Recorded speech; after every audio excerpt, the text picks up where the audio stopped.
stuff. Now, some songs can be hypnotic and you kind of you're floating away. This one, you're not quite floating away because there's shit happening, but it's sort of enveloping you.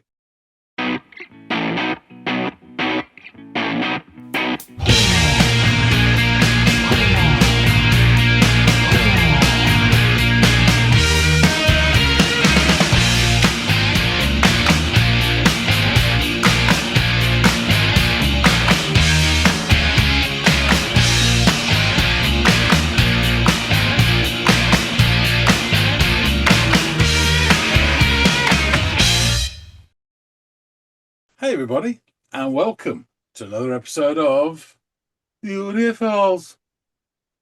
My name's Johnny's name's Andy. We must play our lives like soldiers in the field. This life is short. I'm running faster all the time. Strength and beauty destined to decay. So cut the rose in full bloom. More on that later. But first, we have a track to listen to, selected by brother Andy. What do you got in store for me and all the good folks today?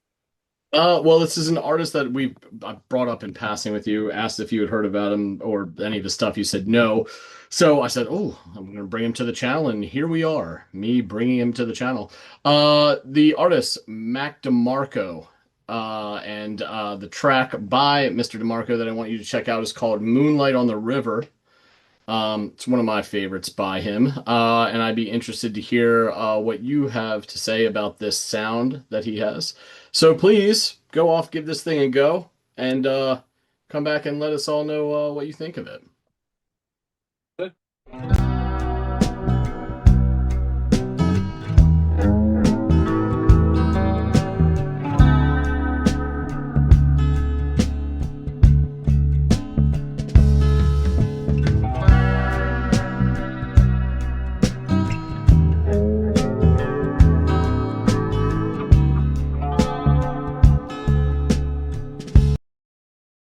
Okay, very nice start. That opening chorus, like a arpeggioed, so sets the tone. I know the title of this song is Moonlight on the River, but right now, straight away, it's giving me more of a lazy summer's day. You're waking up in this loads of knots of dust in the sunlight shards, and yeah, it's feeling really sort of languid, stretchy, hello, yawning. Yeah, just really pleasant and relaxed. Yeah, let's see how it goes. I'd say see you later if I thought I'd see you later, and I'd tell you that I loved you if I did.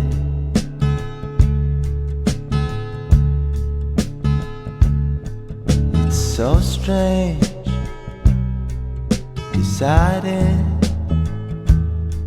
how to feel about it, with such strange emotion standing there beside it. I'm home. Okay, I was trying to scramble down stuff, try and decipher it. Oops. Take a bit. That was really interesting. So first off, it's got a really nice voice. I was so relieved it wasn't one of these nasally, whiny voices. He had a bit of the old Benson's about it. Yeah, it's a really nice, kind of like slackery type voice, but yeah, really nice. So he said something about he'd say that see you later if he thought he saw you later, or and he'd tell you he loved you if he did, which is quite an odd sort of thing to say. It's almost like somebody's imagining a relationship or viewing it from the outside. Yeah, and then it goes on to say it's like strange this deciding how to feel about it, which again has this sort of distance from it emotionally, because most people feel about something instinctively, and then they may, upon reflection, change how they think about it rather than deciding how they feel about it. And he does say something about standing there beside it again, is this sort of distancing. Yeah, so it's very interesting. And with the tone of the song as well, it feels very reflective of, he's thinking about something, whether it's something in the past or something that didn't happen or should have, could have, would have. Yeah, it's one of those, I think. We'll see how it carries on. It just changed there. I think I heard an organ note, so I'll just go back a wee bit. Emotion standing there beside it. I'm home with moonlight on the river, saying my Skating. goodbyes. Notes drifting by. Home, there's moonlight on the river. Everybody dies.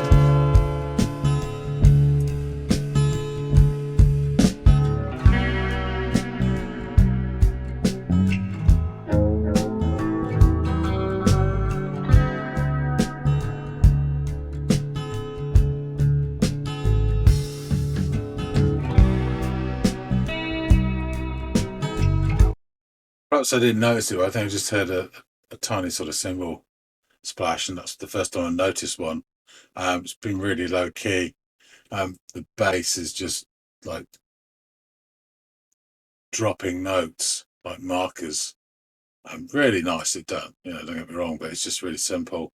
And you got the two guitars, the one that's more reverbed and affected, and a sort of cleaner one that's sort of noodling that sort of melody. It's all really nice, simple, but really nice to put together. I think that might have been, I don't know if that was a chorus because it changed. Certainly not a sing-along chorus. But yeah, I like this sort of sliding organ, synth notes, whatever you want to call them. They felt like movement, like something almost like I don't know, birds or something, just like coming across your vision. It says something about his home, moonlight in the river, so there you go. Saying goodbyes. Home, moonlight in the river, everyone dies, which is an interesting line.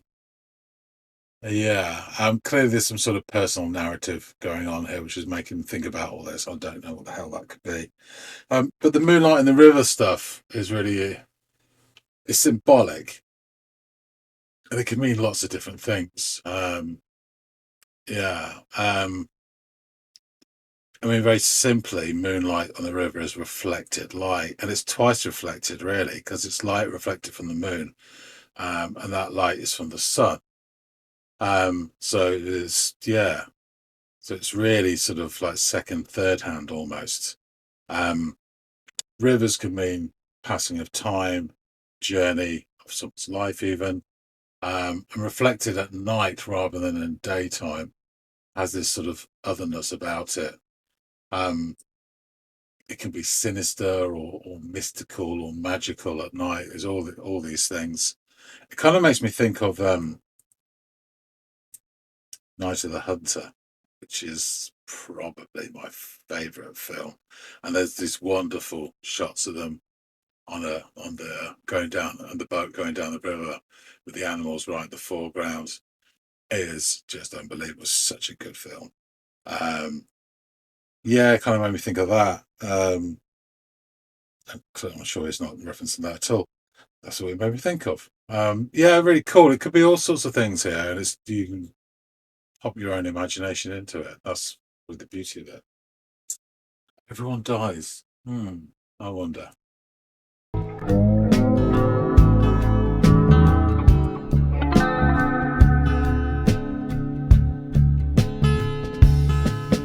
I'd say, see you next time. If I thought there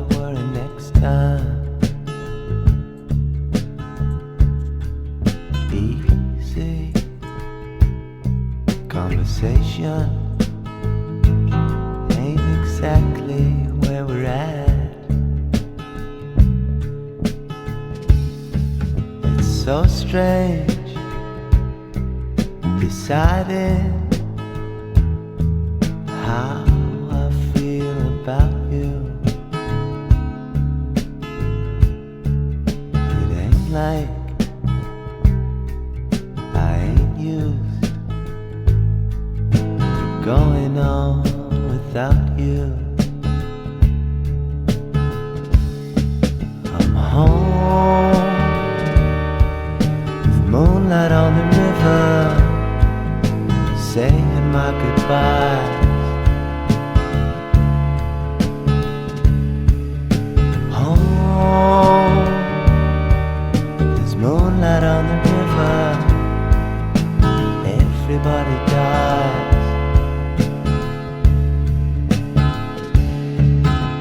Home, with moonlight on the river, saying my goodbyes.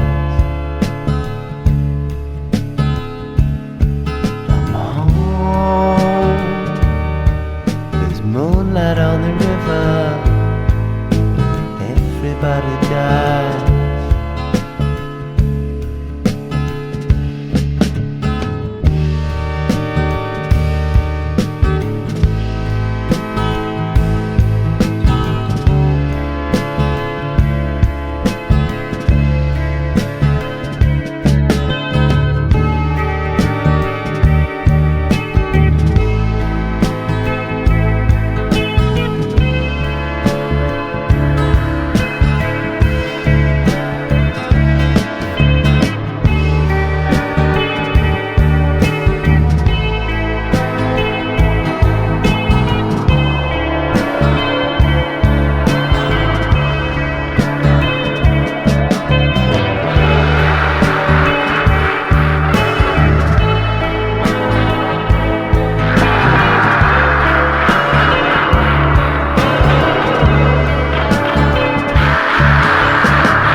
So this is really interesting.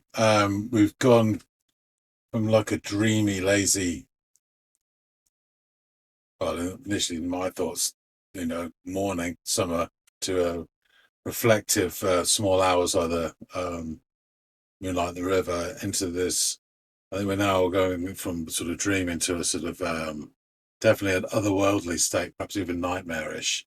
There's some of this kind of mocking laughter going on there, and other sound effects that sort of adding this overall texture to it. And it just, as I'm listening to this, I'm just looking at the thumbnail, and I'm guessing this is the album. Some interesting doodles and writing on there. I'm guessing the writing is the track names, but there's some My Old Man, On the Level, Vitriol, Moonlight on the River, Baby or something. I don't know what that is. 5'10". This Old Dog, Still Beating, Watching Him Fade Away, A Wolf Who Wears Sheep's Clothes, Sister, Watching Him Fade Away Again, Dreams from Yesterday, and then the little pictures of little drum kit there and stuff. But there's these birds, and it almost looks like the ghost from Pac-Man. Yin Yang and the C&D symbol. Yeah, really interesting sort of stuff there. There's obviously a picture, I think, is that the States? Must be. And then the dots there, my geography's terrible. Is that sort of towards New York area? I don't know. Yeah, all of these things are like swirling in someone's mind almost. This is what we're getting with the music, this sort of swirling and going off into some other hinterland. Yeah, it's interesting stuff.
Fair enough.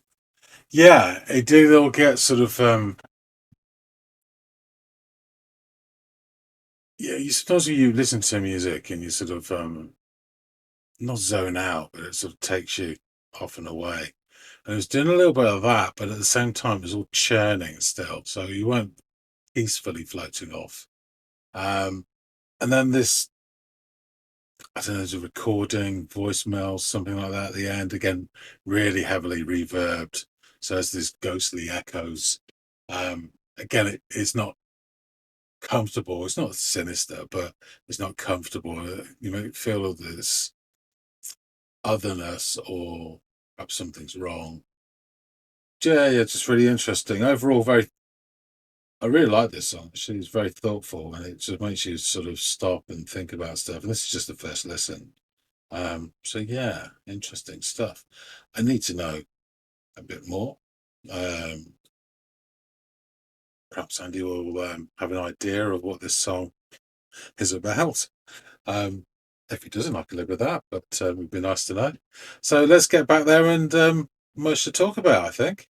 Let's go back and talk with Andy. All right, so you are back from your little walk around the river, enjoying the reflective moonlight. What do you have to say about your first go round listening to Mac DeMarco, John? Yeah, I kind of know the name, but I don't know why I know it or how I know it. And I didn't have a expectation to the sound. So Mm-hmm. whatever it was going to be surprising.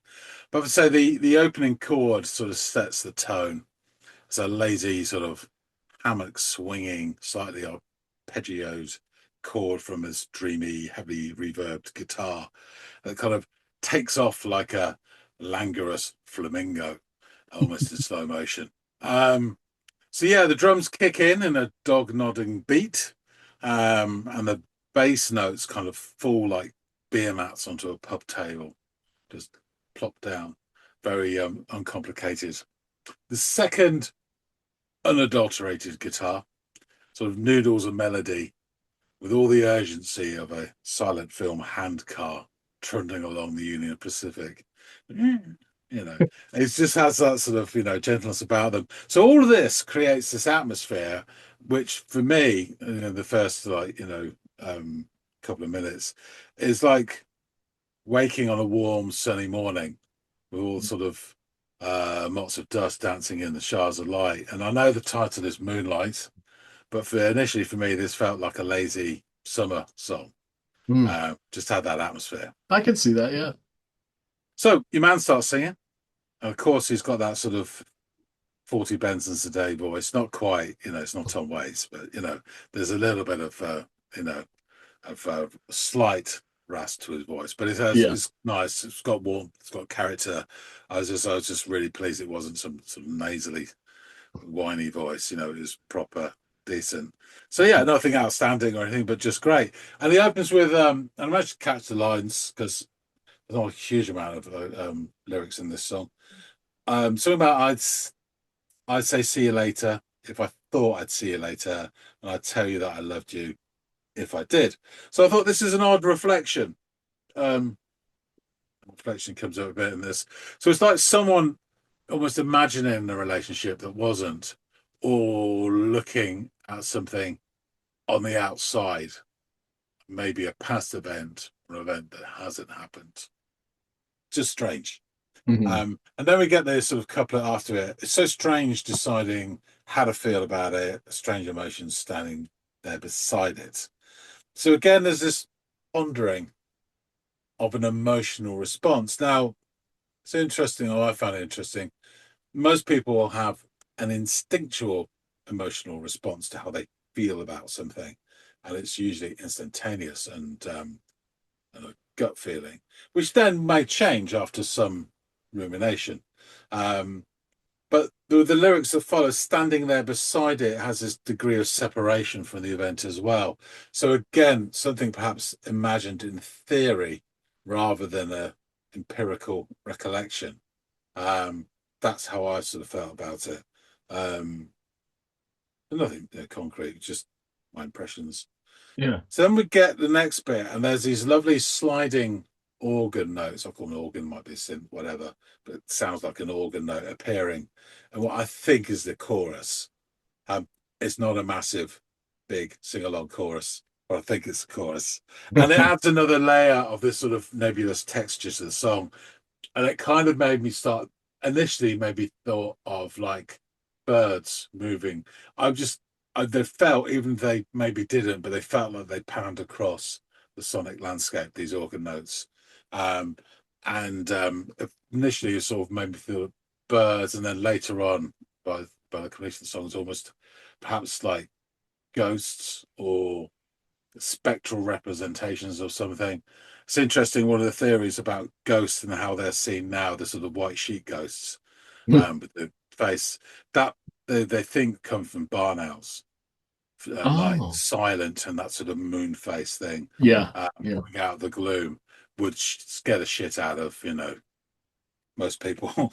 um, so yeah, again, this is sort of conversation between the ghosts at night. So yeah, the chorus, it says I'm at home, and this when the organ comes in, with moonlight in the river, saying goodbyes, home, moonlight in the river, everybody dies. So without getting stuck in navel gazing, moonlight in the river can mean a number of things. Obviously, there's the reflected light. Now, it's actually third-hand light rather than second-hand light, because if you see water, moonlight on the water, it's reflected from the moon, which is the sun's light reflected. So it's two sides of a triangle, two sides of a square, or whatever you want to call it, which again is interesting. Again, it has this degree of separation. And it also has this silvery monochrome world about it. And it made me think of these wonderful riverside shots in the film Night of the Hunter, which is probably my favorite film of all time. The composition and the lighting are otherworldly. Sort of grim tales as well. They have this innocence and this sinister nature about them both at the same time. There's a childlike naivety, but also a sense of danger. All with it. It's very hard to do, but it's brilliant. So yeah, we also get the passing of water with a river flowing, and usually that can refer to time, passing of time, journey of a life. And viewed by moonlight, it could be a sinister tone, or it could be a coda. So yeah, there's this mystical, magical world of the wee hours. As a child, you would imagine all manner of fairy folk going about their business, perhaps taking your discarded teeth and swapping them for coinage under your pillow. Whereas in adult life, the reality is dangerous amounts of chili sauce and copious amounts of public urination. So not quite the same thing. But yeah, the line "everybody dies" is really interesting, and I think it clearly refers to some sort of personal narrative that I haven't got a clue about. But this all makes this reflective in all sense of the word, the reflective light on the water, reflective in terms of him thinking. So the next verse tumbles along in the same manner as the first.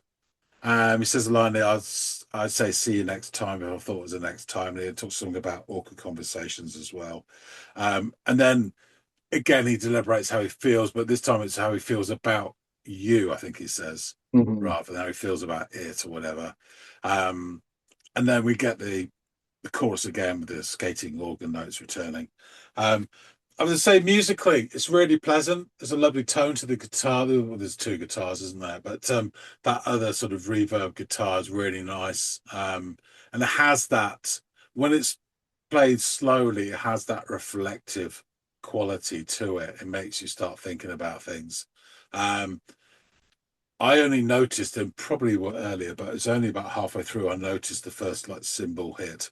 It was very judicious and well done, but everything was just really tastefully done and held back to allow the sort of narrative or your own imagination to run with it. So, and then we get this interesting outro, which is 3 minutes of a 7-minute song. So gentle sort of splashes, which you really do notice from the drummer, harken some note picking, introspection for the guitar, and it's a sort of motif that sort of speeds up a little bit. It's not well, it's not Eddie Van Halen, but it's Mm. slightly getting quicker, and which leads to these echoing noises. And it could be ghosts, ghouls, even those sinister crows from the Cure advert. Um, and the landscape changes, and you find yourself drifting off. Now, some songs can be hypnotic, and you kind of you're floating away. This one, you're not quite floating away because there's shit happening, but it's sort of enveloping you. And I was staring at the thumbnail, and I didn't make any notes on this, but I presume that that thumbnail is the album cover. And there's all Yeah. sorts of interesting doodles and words, which I believe the words probably are the tracks of the album. There was something about my old man, fading away, sister, on the level. Something about my old dog as well, and of course there was this one, and there was another one, and then there were some pictures. There was a picture of a crow, but there's sort of pictures of these like ghostly sort of things. They look like the ghosts from Pac-Man. And next to it was this yeah, yin and yang, and there was a couple of like C&D symbols, and there was like a drum kit and a guitar, and then these weird like faces. One was a mountain, but I think looked like a dick and balls for a nose with two eyes, but probably wasn't. But yeah, so that all was not really interesting, and it was kind of like sort of Rorschach-y sort of stuff going on there while I was watching Mm. it. And it made me then think of the landscape of this, the sonic landscape of it, with all this quite mocking laughter and other noises coming in, kind of changed into my mind into like the Salvador Dali dream sequence from Spellbound, where, where you get these swathes of eyes sort of looking at you because Gregory Peck's going a bit funny in the head. Mm. But with this, it's swathes of guttural noises sweeping over the track. And I think the reverb at one point even takes over parts of the drumming, so the beats start echoing as well. You just have that one pick guitar that still remains clear. So that's your tether to reality, as it were. The rest of it's all going off. And it feels like the song is trudging over the horizon to some hinterland, or what they call the undiscovered country, on which no traveller returns. The Shakespeare for you there. And then we get the last few seconds, which we hear another reverb sample. I don't know if it's a recording or a voicemail or something. And again, it's that sort of that shifting of the sound, reverbing, gives this sort of ghostly feel to it. Again, is it a memory or a false memory or whatever? So yeah, overall, I thought the music was very simple, but had a lovely, beautiful tone, and with a sort of reflective nature of some narrative which I do not yet know. I'm hoping you'll fill in the gaps. Sure, Made well. it a really thoughtful piece, which I've really thoroughly enjoyed, and as you can see from my ramblings. So yeah, that's still a first listen as well. So yeah, I really enjoyed it. Awesome. I'm really glad that you did. As I mentioned, this is one of my favorite tracks by him, and I think it's one of my favorites for all the reasons you so eloquently outlined. Um, I think that as you were describing the guitar, particularly the one with all the effect on it, and I've said this before about similar sounding guitars on the channel, and I think it's just a me thing. I don't know if others would agree with this, but there is this aquatic sound to it. And it reminds me of like the river kind of touching the shore, and just the natural sounds you might pick up if you were near a river, especially how languid the and stretched out the chords are, and that, like you mentioned, that sort of arpeggio way. I don't know, it's just something about it that instantly draws me in. The first time I put this on, and every time since.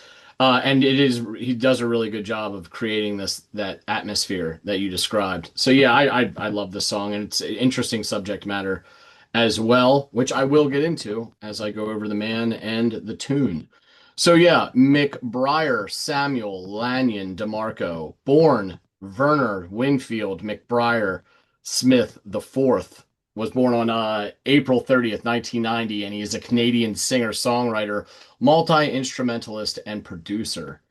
Mac initially emerged in the indie music scene in 2012 and has since released 6 full-length albums. His debut, Two, in 2012, Salad Days in 2014, This Old Dog in 2017.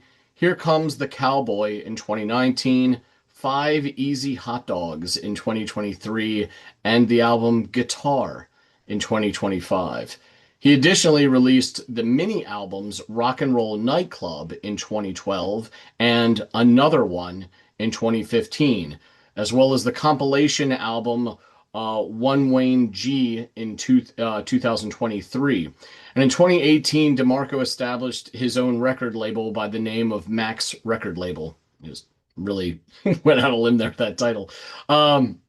His style of music has been described as blue wave and slacker rock, or by DeMarco himself as jizz jazz. DeMarco was born in Duncan, British Columbia, on Vancouver Island, and raised in Edmonton, Alberta.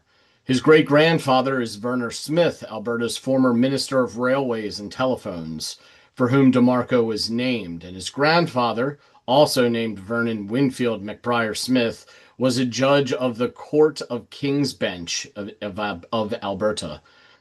His mother, Agnes DeMarco, later changed his name to McBriar, Samuel Lanyon DeMarco, after his father left and refused to pay child support when DeMarco was 4 years old. Mac DeMarco attended McKernan School for junior high. Around this time, he started playing guitar with lessons from his grandmother. During high school, he was in several bands, including the indie rock band Meat Cleavers, alternative R&B group The Sound of Love, and post-punk band Outdoor Miners, along with current keyboardist Alec Mean, which was named after Outdoor Miner, a song by English rock band Wire. After graduating from Strathcona High School in Edmonton in 2008, DeMarco became a backing musician. He then moved to Vancouver. Living in the Killarney neighborhood, he released a self-produced album, Heatwave, as part of the indie rock project Makeout Videotape in 2009. The album sold out its 500-unit run. DeMarco worked on psychedelic video projects during this time, and he was joined by Alec Calder and Jen Clement, and signed to Unfamiliar Records and toured with the Vancouver band Japandroids in 2009. Throughout 2009 to 2010, he released albums under his name until 2011, when he moved from Vancouver to Montreal and started working as a solo artist, in which he didn't find any success. So he participated in medical experiments and worked on a road paving crew for money. In early 2012, however, Mac eventually signed to indie label Captured Tracks and released his debut extended play Rock and Roll Nightclub on vinyl. Earlier, Green Burrito Records released the album on a limited 100-unit cassette run. Rock and Roll Nightclub impressed his new label enough that they agreed to release a full-length follow-up album. This release, entitled 2, was received well by critics, garnering a Best New Music designation from our beloved Pitchfork. There you go, John. On January 21st, 2014, DeMarco announced the release of his upcoming second album, Salad Days, along with debuting the lead single, Passing Out Pieces. The record was released on April 1st, 2014, and again received the Best Music designation from Pitchfork. It was a shortlisted nominee for the 2014 Polaris Music Prize. DeMarco made his first talk show appearance and second TV appearance after the Eric Andre show when he performed the song Let Her Go on Conan on March 30th of 2015. On April 22nd of the same year, DeMarco announced the release of an upcoming album entitled Another One, which was released on August 7th of 2015, in addition to a video depicting the making of Another One. DeMarco describes the album to be a collection of love songs. It's just kind of like every angle of how somebody might feel if they're having strange feelings in their chest. Another One received a generally favorable response from the music critics, scoring a 75 out of 100 on Metacritic. Webzine Still in Rock has ranked this LP as the third best of 2015. On January 31st of 2017, DeMarco announced his third studio album titled This Old Dog. He also released 2 singles from the album on the same day. This Old Dog was released on May 5th of 2017. On October 10th, 2017, DeMarco appeared on Charlie Rose, in which the two discussed the new album, as well as DeMarco's relationship with his father. Acting as bookends to the interview, DeMarco performed acoustic versions of This Old Dog as well as Still Together. On April 8th of 2018, DeMarco appeared on Fish Center Live and had an interview with Max Simone. He partnered with the nonprofit organization Plus One for his tours that year, and $1 for every ticket purchase went to the Girls Rock Camp Alliance to empower girls, trans, and gender diverse young people through music education and mentorship. And this track I had you listen to, Moonlight on the River, features obviously on This Old Dog, as you saw in the thumbnail for the video. This album has an aggregate score of 79 out of 100 over at Metacritic, and Q, AllMusic, The Guardian, NME, Mojo, and The Observer all rated the album 4 out of 5 stars. Exclaim ranked it the 12th best pop or rock album of 2017, and Rough Trade ranked it the 30th best album of the year, while French publication Les Inrocuptibles ranked it as the 7th best album of 2017. Over at WKNC, contributor DJ Butter reviewed the album and scored it a perfect 10 out of 10, writing, "This Old Dog has to be my all-time favorite Mac DeMarco album, although Here Comes the Cowboy comes in a close second. Out of this entire discography, out of his entire discography, This Old Dog stands out as epitomizing Mac's personality the most. Lovable, gentle, and goofy. Looking to turn your mood around? There exists few better albums to do the trick. It's both calming and upbeat at the same time, staying true to Mac's classic easygoing spirit." And Butter would add, "This Old Dog will forever be a gem among the indie genre. Whether you haven't heard it before or it's been a hot minute, give it a listen." And over at our beloved Pitchfork, Mark Richardson would review the album and write, "This Old Dog, DeMarco's third album, shows some signs of growth. Compared to the two records before it, the new album is less cluttered, never using two words when one will do, and generally going easy on the woozy guitar effects. There's more acoustic guitar and less processing, which frees it from the post-chillwave context of his earlier music. For a guy who seems to live life off the cuff and in the moment, his music feels more timeless. This approach brings to mind singer-songwriters of an earlier era, particularly iconoclasts like Harry Nilsson, Randy Newman, and J.J. Cale." Adding, "By now, DeMarco has mastered the art of recording, at least within the parameters he's established for himself. In addition to playing every instrument, he produced and engineered This Old Dog, and the arrangements are minimal and impeccable. His voice is recorded bone dry to enhance his conversational tone. He sounds like he's never more than a bar stool away. The bass and drums are so locked in they seem like a single instrument. Every brush of acoustic guitar sounds like it's coming from right in front of you, and when he cuts loose on his electric and gets spacier, as he does during a gnarly freakout that serves as the coda to the lengthy Moonlight on the River, the textures are both rich and thematically appropriate." Over at Tumblr, Jordan Mainzer reviewed the album and noted, "Much of the pre-release hype surrounding This Old Dog has painted it as an introspective, borderline melancholy album in which DeMarco tells us about his family and personal life, most notably his absent, alcoholic, abusive father. It's certainly that, but what stands out is both the way he tells his story with a realistic mix of hope and fatalism, and the music he chooses to soundtrack it. The album consists almost entirely of acoustic guitar, synthesizer, and drum machine, DeMarco singing consistently gruff." And he adds, "Moonlight on the River is perhaps the album's instrumental standout. It's slow burning, but not plodding, eventually giving way to arpeggio electric guitars and processed horn sounds. The noisiest moment on a characteristically laid-back DeMarco album." So, let us jump into these very introspective lyrics by Mr. DeMarco. I'd say see you later if I thought I'd see you later. And I'd tell you that I loved you if I did. It's so strange deciding how to feel about it.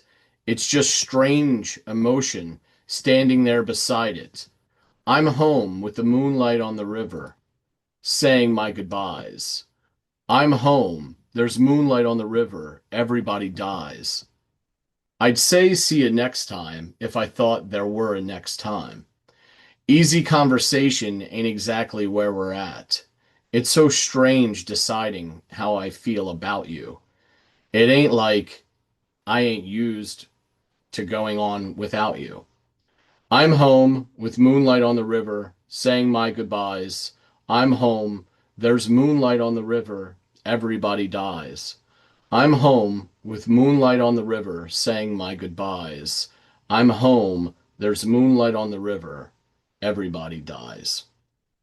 So, the track explores themes of parting, mortality, and internal conflict, using the river as a metaphor, as you were quick to point out about the sort of passage of time or one's life.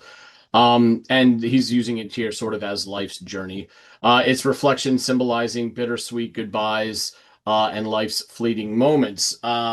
In Moonlight on the River, Mac DeMarco talks about his dad explicitly. That is sort of who it is geared at. And I'm sure as I went through his biography and sort of the idea of this absent and shitty father came up a couple times. You're probably able to put that together. So yeah, he abandoned Mac and his mom because he was an addict and an alcoholic. And Mac isn't sure how he should feel about him, as he has lived most of his life without him. And yet DeMarco acknowledges that his father is still an important part of him in some way. You don't have that much impact on a songwriter to be inspired to write this and put you through these conflicting emotions if there isn't some importance to him. And it's his, it's his father, so of course. The ending, that audio that was sort of like you described as almost sounding like an old voicemail on an answering machine or something like that. That's actually audio of his parents discussing addiction, which is just adds another layer of this personal struggle and acceptance of his life's complexities to the whole song and track. So, yeah, there you have it, John. Mr. Mac DeMarco and Moonlight on the River. I'm glad you enjoyed it as much as you did. And this is definitely, I think this is perhaps a bit, not for all of his stuff, for a more stretched out version of his sound. Like you're not getting 7-minute songs every track, but I think it's a good indication. As it was described, his music is essentially him, two guitars, one electric, one acoustic, a drum machine, and some synth stuff. And I think this song kind of pretty much offered all of that. Obviously, some bass work in there as well. But yeah. I thought the second guitar, as it were, sounded acoustic but electrified acoustic to give an almost electric sound to acoustic rather than being pure acoustic sounding. But you could tell, yeah, it's nice. Yeah, it has that sort of slackery kind of feel to it a bit, Yeah, yeah, for sure it does. But that really lends itself, even though slacker rock, you normally think of like irreverent, which Mac can be, and all slackers are obviously capable of being. But I think that same sort of, use this word again, language stretched out sound is really good for introspection as well, and getting this kind of stuff out there and using it as your canvas for this kind of message. So yeah, I'm really glad you liked this one, John. I'll probably be bringing more to him to the channel in 2026 as we get underway in that calendar year. But yeah, thanks for giving this a go, man. I really appreciate your time. Yeah, I'll be interested to hear some more. Excellent, excellent. Well, guys out there in the listening audience, please let us know what you think of this Canuck songwriter, Mr. Mac DeMarco. If there's any other tracks or suggestions you guys have from him, please drop them down in the comments field below. They may align with some of the ones I have ideas for, and if they don't, well, then we can add it to maybe a Friday episode in the future or something like that. Also, please like, share, and or subscribe if you haven't done any or all of those things. Really goes a long way to help us at the channel. It only costs you a couple clicks, and we really do appreciate it. And hopefully, John and I will catch all y'all in growing numbers on the next installment of the Audiophiles. We'll see you later, guys.